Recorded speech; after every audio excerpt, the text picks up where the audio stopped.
Is conservative speech banned in Canada? If the city of Hamilton gets their way, the answer is yes. They just demanded the removal of a billboard calling it transphobic. It's the second time they've done this, and it's a trend happening right across the country.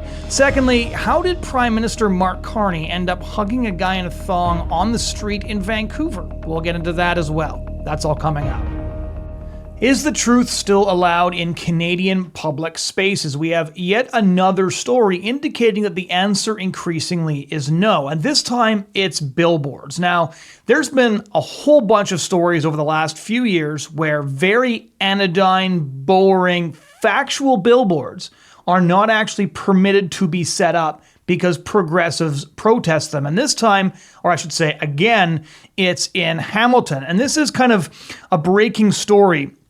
A billboard put up by 3 local Ontario Arpa chapters. Now, Arpa, for those of you who don't know, is the Association for Reform Political Action. And they pooled their time, resources, and donations to share a very simple message with the people of the Hamilton community. And that message was, stop medical transitions for minors. And this message, you may recognize, is a message that's gained a lot of traction in a lot of countries. This is the official position of the government of the United Kingdom. It is the official position of many American states. It's currently now the position of the Italian government, which is just working on legislation banning medical transitions for minors. And it's part of a broader campaign that Arpa has been working on some time to try and trigger a debate here in Canada about sex changes for kids, something that only the National Post of all of Canada's mainstream media has really addressed in detail. So the billboard was located along the Lincoln-Alexander Parkway, and it sends people to a website called letkidsbe.ca. Letkidsbe.ca, and it's part of Arpa Canada's Let Kids Be campaign. It calls for counseling and support, not irreversible drugs or surgeries for children who are experiencing gender distress or gender dysphoria. So only 5 days into the scheduled 4-week run, Hamilton Mayor Andrea Horwath, spelled Horwath, publicly labeled the message as hate and ordered the billboard to be removed. Now, a side note here, for those of you who are thinking, Hamilton Mayor Andrea Horwath, why do I recognize that name? It's because previously she was the head of the provincial New Democratic Party, the NDP in Ontario, because there's a certain kind of politician who thinks they have a divine right to the public purse. They just never leave politics at any point. They just shift from position to position. That's why Patrick Brown is currently the mayor of Brampton after running as a federal MP and then an MPP, and then he was the leader of the PC party, which he lost, tried to run for another position. Doug Ford canceled the position entirely because they didn't like each other, and so he ran for mayor of Brampton. He really just doesn't want to get any job where he's not funded by taxpayers. And in Andrea's case, it seems like one of the reasons for that is because she wants to censor public expression. And she wants to ensure that her ideology, which is increasingly under fire in other Western countries, remains utterly uncriticized in Canada. That Canadians do not get any other perspective other than the one that she herself holds. So she sent out a tweet on August 8th saying, "Please see the following statement from Mayor Horwath regarding unacceptable content on a billboard near the Lincoln M. Alexander Parkway." And here's her statement. "This afternoon, my office was made aware of a transphobic ad on a billboard along the link. While the billboard is not city-owned, it sits on a city-leased space, and city advertising rules were not followed. We've directed Astral Media to remove it and put stronger safeguards in place." So before I get to the next paragraph of her statement here, let's just translate. And so the city doesn't own the billboard. A private company accepted the billboard and put it up. Yet she ordered its removal and then demanded safeguards be put in place. Now, what safeguards is she talking about? The Canadian public must be kept safe from statements that alert them to the fact that it is permissible everywhere except for in Alberta for minors to get sex changes. That is the safeguards that Mayor Andrea is referring to here. Her statement continues. "Hate-related incidents are on the rise in Hamilton. In 2024, members of the 2S LGBTQIA plus community were among the most frequently targeted, but we are also a community that will not stand by when confronted by hate. I certainly will not. Love will always be louder. Well, of course it will if you demand that anybody who disagrees with you has their statements removed. But this also gets to another point that I think is worth noting. When she refers to hate-related incidents, right, you might be thinking, what kind of hate is she referring to? Is she referring to actual violence or people being genuinely vicious or doing the sorts of things that everybody could collectively agree are not only illegal but immoral? No. She's actually talking to the sorts of things like Arpa's Billboard, which simply said, and I repeat, stop medical transitions for minors. And so when you hear about these spikes in hate crimes, it's important to recognize how those citing these hate crimes are actually defined, because she calls this billboard an example of being confronted by hate. And so we need to be very careful when we hear that a government crackdown on speech is necessary due to a rise in hate-related incidents. Recognize that the kind of hate she's talking about are statements that reflect public policy in the United Kingdom, or public policy in Italy, or public policy in many American states. And so one of the reasons we've seen society here in Canada become almost entirely colonized by the LGBT movement, almost every institution has been captured by the LGBT movement, and yet hate incidents are on the rise, is because they've redefined hate incident to mean anybody who disagrees with our position. And so a statement of fact, a statement that aligns with what left-wing governments in other countries in the Commonwealth might say, constitutes hate in Canada. Why? Because Mayor Andrea says it was. So in Arpa's email blast, they pointed out this was a peaceful, locally funded, and entirely lawful expression of concern for vulnerable youth. True.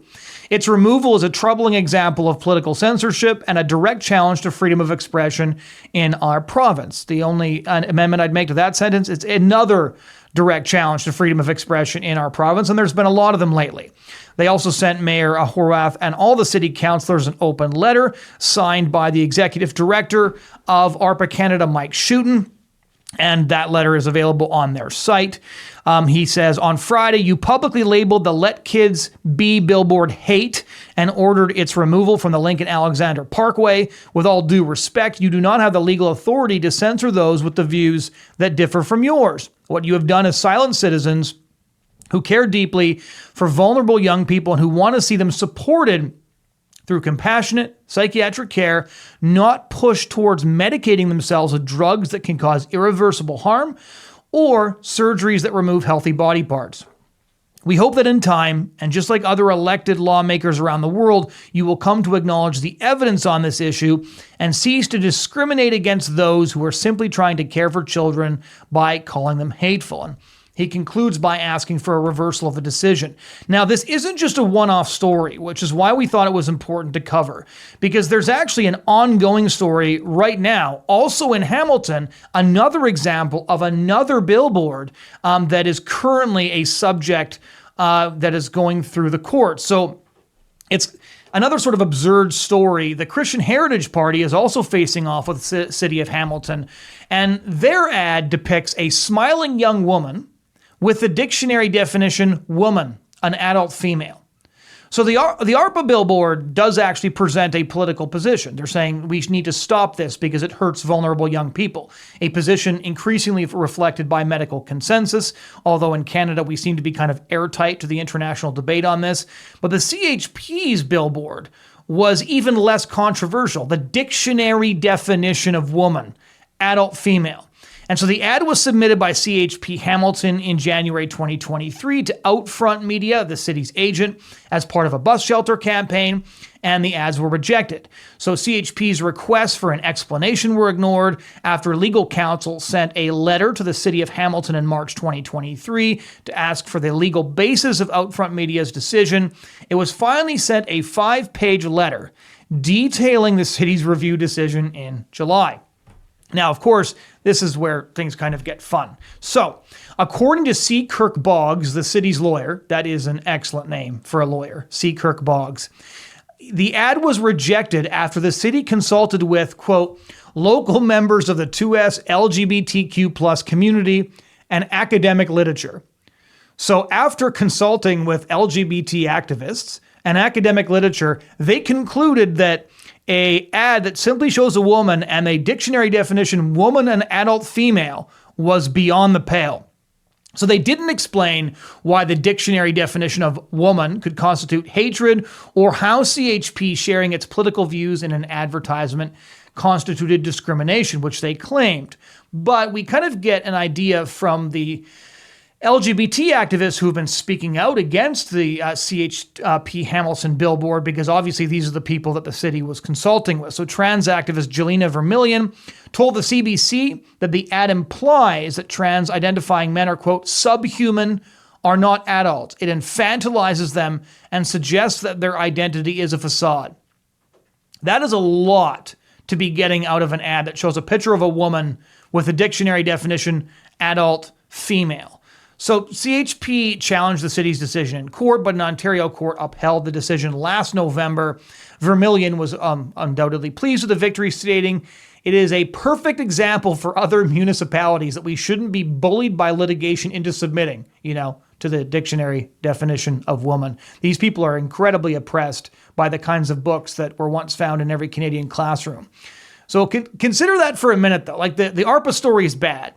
But in this story, you've got a Canadian judge upholding the decision of a major Canadian city that the dictionary definition of woman constitutes a threat to the safety of people who identify as LGBT.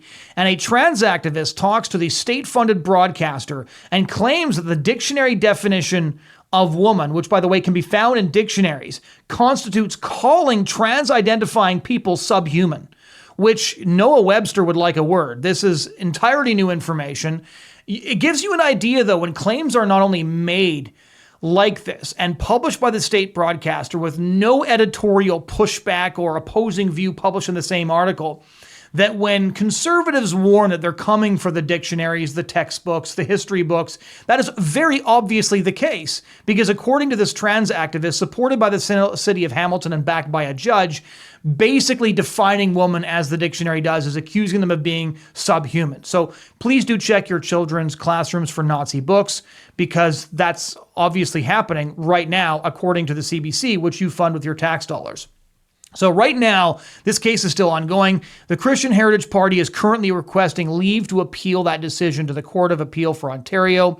CHP's legal counsel, Leah Malusos of the Acacia Group, is arguing that the divisional court's decision was flawed and that Outfront's rejection of the ad was based on a faulty application of the Canadian Code of Advertising Standards, which is technically not supposed to apply to political advertising, and their rejection of the ad and the city of Hamilton's subsequent affirmation of that rejection were separate decisions with differing motivations. That's basically the background. In other words, the city realized Outfront's error and then tried to pivot by retroactively justifying the decision based on new alleged issues. But I think it's difficult to overstate the importance of this case and the Arpa case, because as Leah noted, the divisional court, quote, references none of the leading case law on freedom of speech or freedom of religion. None. It is hard to imagine how a divisional court can make an accurate decision such as this, in which the political speech of a political party is violated by censoring a political ad without considering any of the leading case law on Section 2B on freedom of expression. Indeed, basically, in considering the content of the ad, it was rejected basically on the say-so of activists pushing gender ideology and nothing more.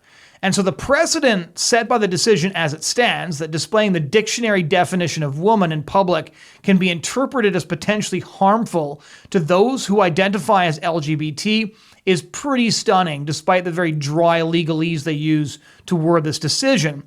And the divisional court appears to consider an inclusive environment for the beliefs of LGBT identifying people to be more important than the political expression of a political party seeking to share its political platform on a subject of current public debate in anticipation at the time of an election year. But the fact that calling a woman an adult female is considered dangerous and discriminatory speech should be a pretty loud wake-up call to Canadians that highlights where the culture is headed. So that's another story in Hamilton, but there's more.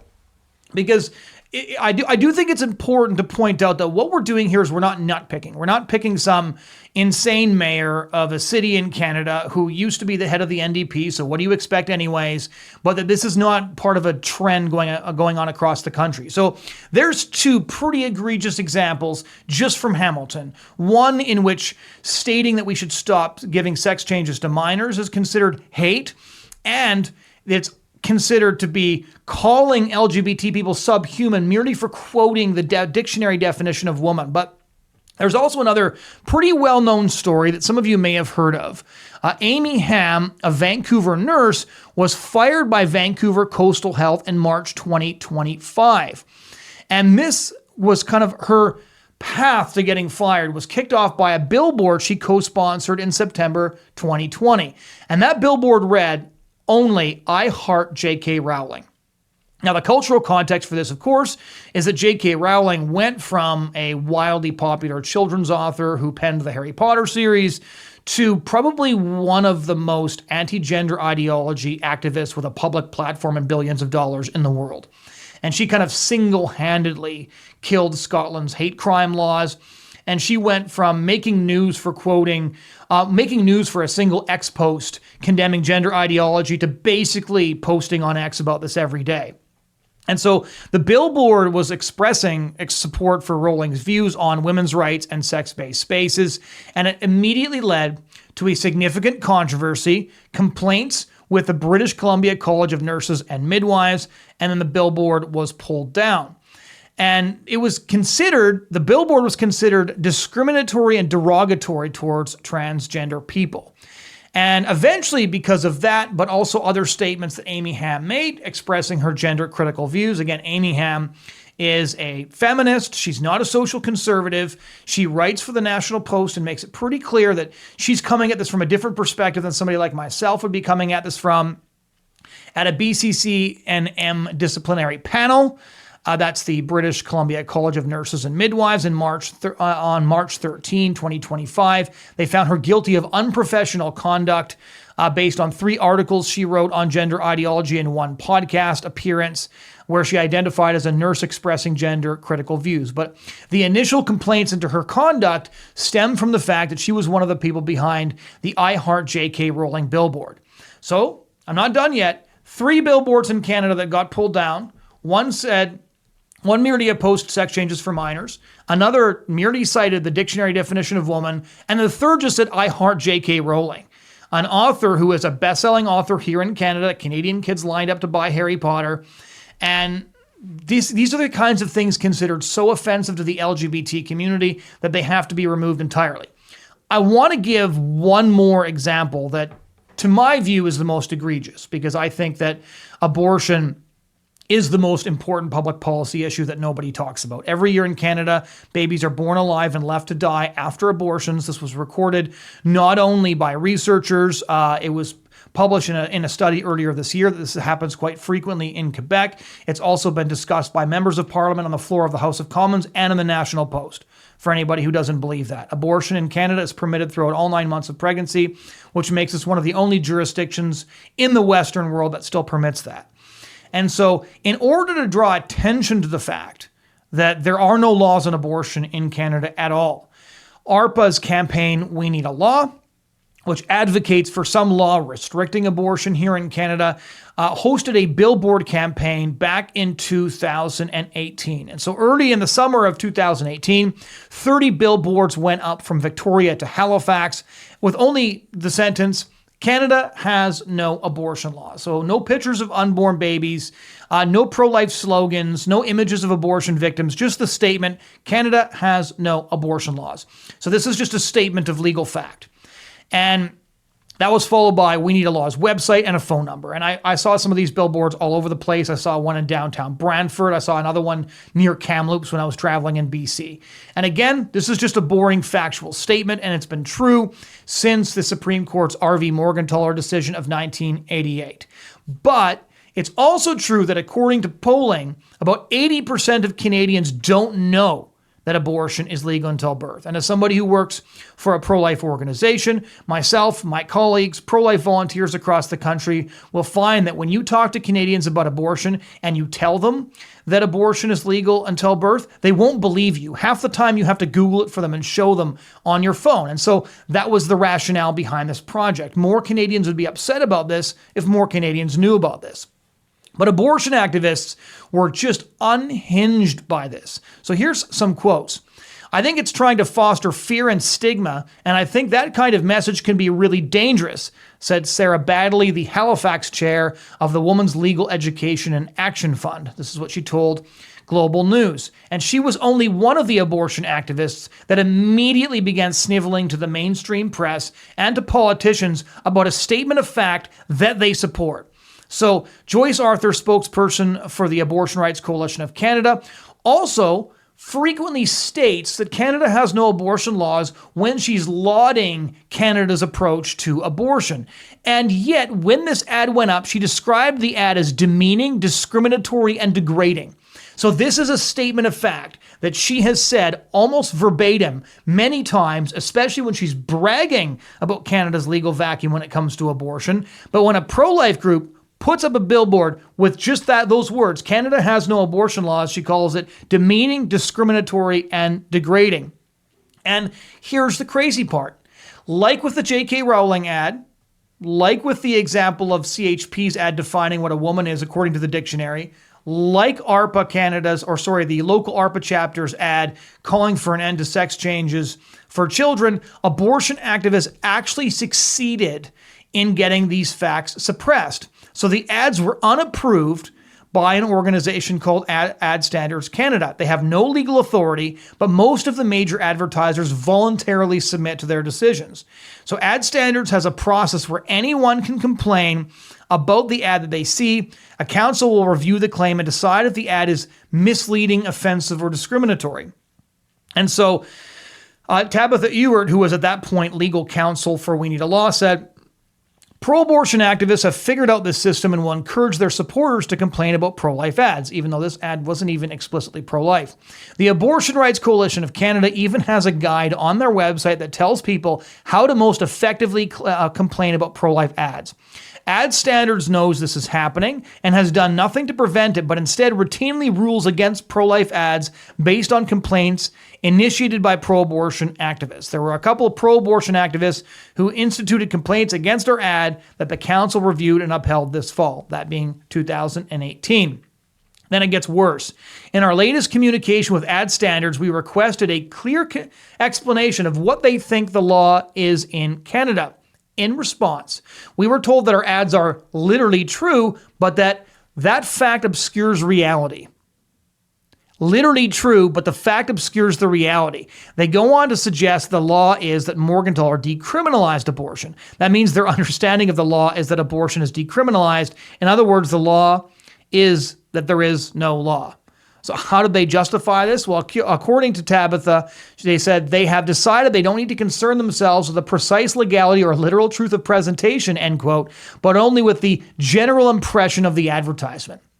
In other words, Ad Standards worked with abortion activists to suppress facts that they admitted were literally true, but might give a bad impression of abortion in Canada, because we kill babies up to full term. They deliberately worked to keep the facts that would hurt their agenda away from Canadians, which is obviously disgusting. And it's not surprising in many ways that abortion activists want to keep Canada's lack of abortion laws from the public. Again, because 77 to 80% of Canadians are unaware of the status quo. And we find this all the time doing pro-life work. So Ad Standards Canada, the Canadian mayors, the Canadian courts are basically just enforcing a socially progressive agenda, even when they have to rule that something that is the law in, say, the United Kingdom is hatred. Even when they have to assert that the dictionary definition of woman is actually calling LGBT. I'm doing a Justin Trudeau here. LGBTQ2+. People are subhuman. even when there's a statement of literal fact that abortion is permitted up until birth in Canada, it's literally true but misleading. Why is it misleading? Because people reading that might be horrified and reach the conclusion that we're actually pretty barbaric, that babies can survive outside the womb regularly from 24 weeks on and as early as 21 weeks. And we're killing them in the womb after that, as a matter of course, in Canada, according to Stats Canada's own data. And so in Canada, are we permitted to say these things in public? Well, not if Mayor Andrea has her way, not if the Canadian courts have their way, not if Ad Standards has their way. So this story in Hamilton is another example of how the truth is actually being banned from the public square in order to favor agendas fundamentally based on deceits. And I think both in the case of child transition and abortion, covering up an injustice supported by Canada's elites. Prime Minister Mark Carney was supposed to be the adult in the room, and yet a headline from the Toronto Sun reveals that we're getting more of the same. Get a load of this. Mark Carney mocked for hugging a man in a thong at Vancouver Pride Parade.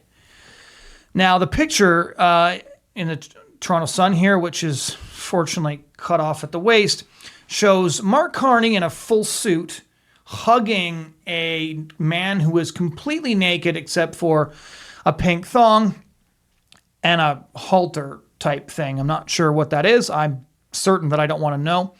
But let's take a look at how the Toronto Sun covered this. And it's worth noting that this story didn't get a lot of coverage here in Canada, because I think that even the taxpayer-funded journalists at the CBC recognize that the story is just embarrassing, because it did make the news in the United States. Fox News covered Prime Minister Mark Carney, the guy currently trying to cut a trade deal in D.C., was hugging a almost entirely naked man on the street in Vancouver. So here's the Toronto Sun piece. Prime Minister Mark Carney surprised revelers, that's one way to put it, at Vancouver's Pride Parade over the weekend. While his attendance wasn't announced, Carney was in the city to meet with Vancouver Fraser Port Authority and CEO Peter Exoda and DP World Chief Operating Officer Joel Werner in the morning for a photo op after visiting the port facility. They were apparently wearing clothes for the entirety of those meetings, proving that it's not that hard if you just try. The Prime Minister followed that up with a meeting with the BC Premier David Eby as the U.S. hit Canada with a 35% tariff on goods not compliant with the SUSMA on trade, as well as renewed animosity in the long-running softwood lumber dispute. But, and there's a lot riding on the but here, he wrapped his visit on the parade route marching for about a kilometer. While Carney kept his outfit business casual, navy suit, blue dress shirt, and burgundy sneakers, he did have an orange-pink lesbian flag. I didn't even know the lesbians had their own flag. Tucked into his pocket like a makeshift pocket square that served as a symbolic sign of support for the LGBT community. But his support didn't stop there. That's my addition, by the way, to the article. Carney was greeted by loud cheers from parade goers lining the sidewalks along the route as he shook hands with the crowd and posed for photos with participants. But it was one photo of the PM hugging a nearly naked man who had nothing but a pink thong separating him from Canada's normally buttoned-up leader that caught people's attention. And there's a picture which we'll put up on the screen cut off. There's a guy you can see right behind Mark Carney with just an absolutely devastated expression. And that man is like all of Canada right now. And so there's a whole bunch of, they recorded a whole bunch of pretty crude and really angry internet comments, which I'm going to skip over here. But what I do want to highlight here are the PM's comments at Pride. So at one point, the PM was handed a microphone by a drag queen who thanked him for coming, to which Carney replied by saying the parade was, quote, the best of Canada. That it represents Canada in a, quote, very positive way and, quote, represents the essence of Canada. So it's the guys walking in the street in front of families with kids in a pink thong. They're the best of Canada. Not Saskatchewan farmers or Alberta oil rig workers or fishermen in the Maritimes or the military. No, the very best of Canada is this dude in a pink thong walking on the street in front of families, which, by the way, you can see in the photograph. There's the Prime Minister, there's families in the background, and then there's a dude in a halter of some kind in a pink thong hugging the Prime Minister. The only reason I'm kind of surprised is because I just thought Mark Carney had more dignity than that. We all knew Justin Trudeau didn't. He spent a whole bunch, his very first year in office, he went to Vancouver Pride, said every prime minister should attend Pride, and then he kind of like scampered around in a pink shirt with his tongue hanging out like a golden retriever for an hour and a half and got photographed by every major media platform in the country. But Mark Carney, he's written like long books that Trudeau probably never read. He was the governor of the Bank of Canada and the Bank of England. And he just strikes me as the sort of person who supported the LGBT movement more from afar when it comes to these more, shall we say, indecorous public performances.